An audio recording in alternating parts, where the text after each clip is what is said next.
Hey everyone, and welcome. Today, we're going to dive into a pretty counterintuitive way of looking at the stock market. We're going to flip the script on that common wisdom that a company's growth rate is everything. And we're going to introduce a framework that finally explains why some absolutely fantastic companies can have, well, pretty disappointing stocks. So let me ask you something. Can a compass by itself get you across an entire ocean? No way, right? A compass tells you your direction, but it tells you nothing about your position.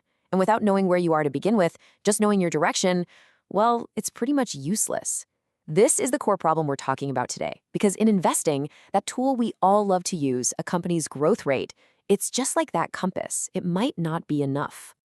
So let's really break down this analogy. Think of the compass as company growth. It's pointing the way, telling you if the business is expanding. But for a sea captain back in the day, the really critical tools were the sextant and the clock. Those told you your position. In our world, in investing, position is your valuation. It answers the most important question of all. What story is the current stock price already telling us about the future? Okay, so here's the game plan. First, we'll talk about navigating the market's ocean. Then we'll get into the core concept, the narrative ceiling theory, and see a perfect example of it in When Good News Fails.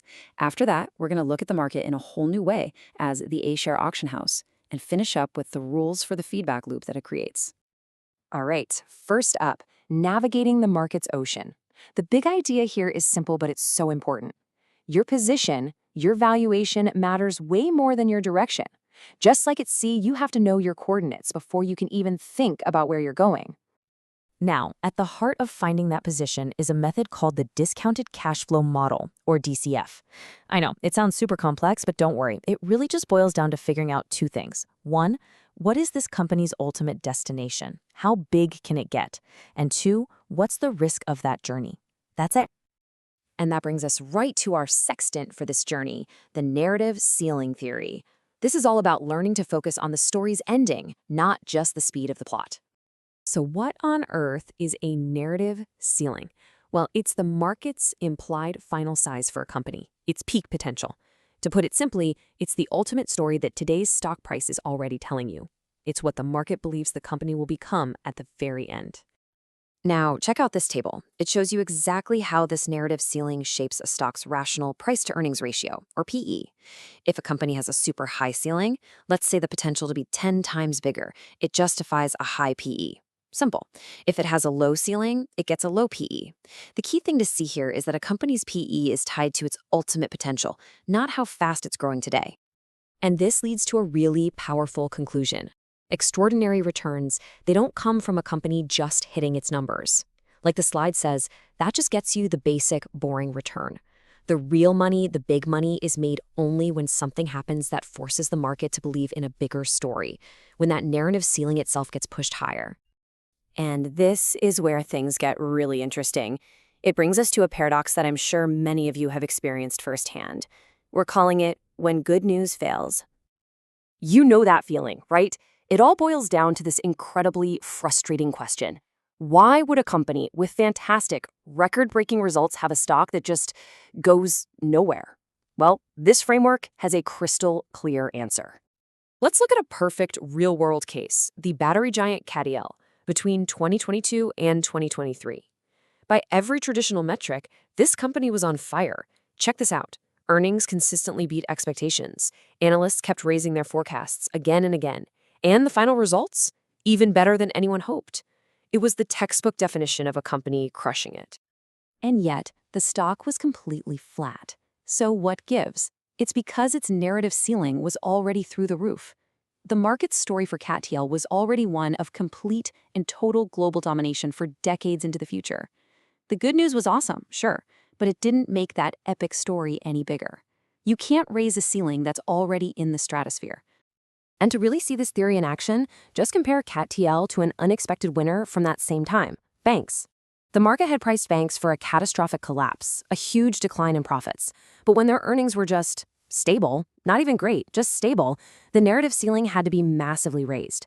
So for CATL, amazing news didn't change the story. For the banks, not terrible news completely rewrote it, and that's where all the returns were. This whole paradox kind of shows us that the narrative ceiling isn't the whole picture. There's another powerful force at play, especially in markets like China's A-shares. It's a hidden mechanism that basically turns the entire market into an auction house. Okay, so in a typical market like in the US, where you can easily bet for or against a stock, the price acts like a hedging mechanism. It reflects the average expectation of everyone involved. But in the A-share market, it's a totally different game. It's an auction where the final price is set by the most optimistic buyer in the room. Just think about what that means for a second. The price isn't some consensus view of what everyone thinks the stock is worth. No, it's set by how far up the optimism ladder you have to climb to find the last person needed to buy up all the available shares. That single, most hopeful buyer is the one who sets the price for everybody. Now, this auction dynamic creates these incredibly powerful feedback loops, where sentiment and the flow of cash can just feel totally disconnected from any sort of fundamental reality. The source material for this uses a perfect analogy. It says it's like pointing a microphone at a speaker. You get a single clap, a tiny bit of good news maybe, and it gets amplified, feeding back on itself over and over until it's a deafening scream that has nothing to do with that original little clap. And here's exactly how that cycle works. First, a bunch of new money, or liquidity, comes into the market, and it pushes prices up. Then those rising prices grab everyone's attention, which of course pulls in even more money. Pretty soon the cycle is just feeding on itself, and the price going up becomes the only justification you need to buy. So how in the world do you navigate a market like this? Well, the analysis suggests a couple of rules. First rule, don't fight the trend. Just follow the money, follow the liquidity, because a price drop could be the first sign that that feedback loop is finally breaking. And second, you might want to consider indices over trying to pick individual stocks. Why? Because in this kind of environment, the biggest gains often go to companies with the fuzziest narratives, the ones with unclear ceilings that can attract the most optimistic bids of all. Which leaves us with one last big provocative question to think about.